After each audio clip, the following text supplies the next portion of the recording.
A boundary without a consequence is just a suggestion. When I first heard that, I was like, let me process. A boundary without a consequence is just a suggestion. So I had discovered that so often people think, myself included at the time, that a boundary is whenever you're telling someone to not do something. Don't do this, don't do that. I told them, and they didn't do anything, and they continue. However, a boundary is about you. It's about you reinforcing a consequence. Consistency is the key to boundary. So consistently reinforcing a consequence. So my example of boundary is, imagine a gazebo in the middle of a beautiful green pasture.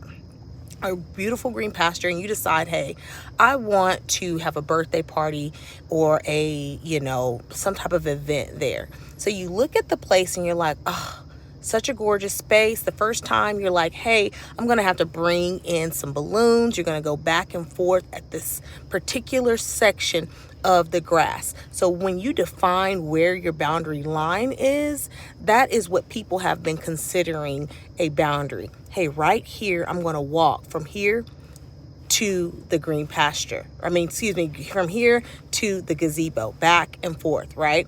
The first time you go up and down, it's going to make the grass go down just a little bit, and it's going to pop right back up, right? So you taking your balloons up there. The next time you go bring your streamers. The next time you bring your cake, you're going back and forth in one particular area of that green pasture, right?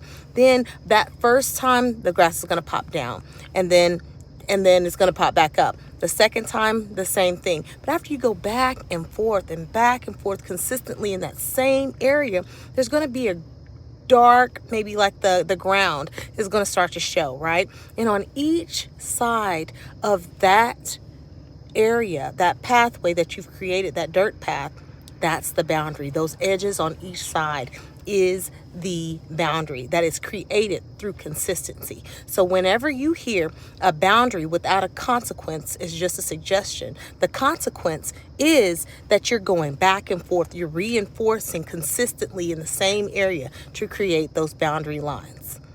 My name is Desiree Jones.